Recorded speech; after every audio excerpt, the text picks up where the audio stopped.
Hello guys, kumusta po kayo dyan? Samahan niyo akong muli, magpapalit tayo ng brake shoe sa ating motor. Dahil matagal-tagal na rin hindi napapalitan ng brake shoe itong MIUI M3 natin. So medyo mahina na ang kanyang preno. Siguro 3 years na bago ito napalitan. Sa sobrang tagal nito guys na hindi napapalitan, yung mga tornilyo medyo matigas na. Sa pagpalit nga pala guys ng brake shoe, kailangan muna nating tanggalin ang tambutso dahil babaklasin natin ang gulong.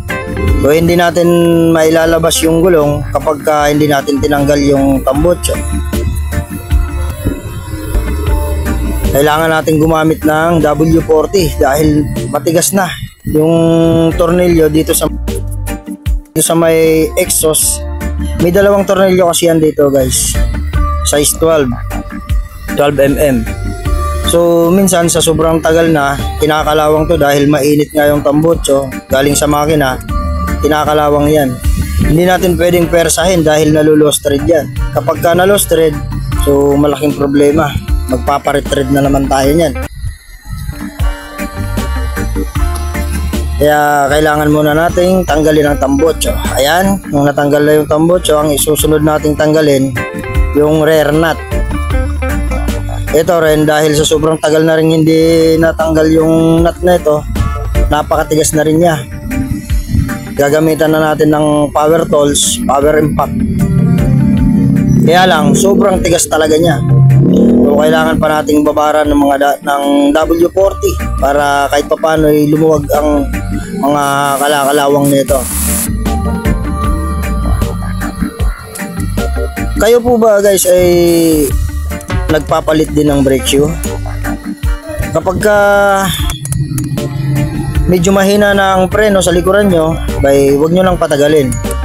Mas maganda kung maagapan nyo, dahil kung adjust lang tayo ng adjust ng brake cable, kakapit pa naman yan.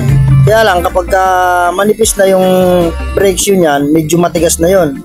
So ang magiging problema, pwedeng kayurin nya yung hub ng ating mags. So mas malaking problema yon kapag lumuwag na yon, kapag nakayod. Ito nga guys, ginamitan ko na to ng tubo dahil hindi basta-basta matanggal. Ayun, sobrang nipis na nga talaga ng brake shoe. Kailangan na talagang palitan. Kunting linis dahil mga ilang taon na naman bago ito muling mapalitan, mabaklas.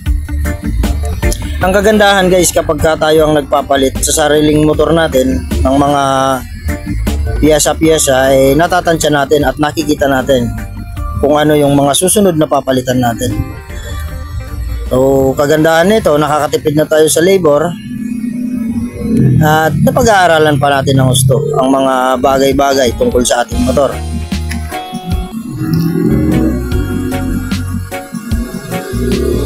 Madali lang naman guys ang pagpalit ng brake shoe. Marami na tayong napapanood na tutorial. So hindi na mahirap magpalit ngayon. Ang kailangan lang kung paano natin binaklas, ganun din ibabalik natin. O mas maganda kapag tansyado natin. Ayan, nung naibalik ko na yung gulong dahil napalit na rin ang ating brake shoe, ibabalik na rin natin ang ating tambutso. Ayan, sa pagbabalik naman ng tambutso guys, kailangan nakalapat yung exhaust. Dahil kapag hindi nakalapat yon, maingay yan, singaw. Tatansyahin din natin at titingnan natin kung yung exhaust nya, yung gasket, may gasket kasi yan guys, kapag pudpud na yon o nalulusaw sa sobrang init, pwede rin yan maging singaw at maingay, magbabackfire yan.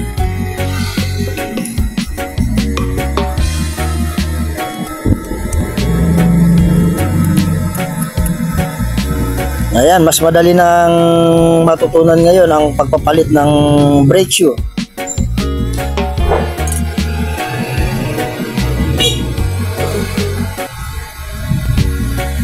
Yan, adjust natin ang brake cable dahil mas makapal na ngayon yung brake shoe.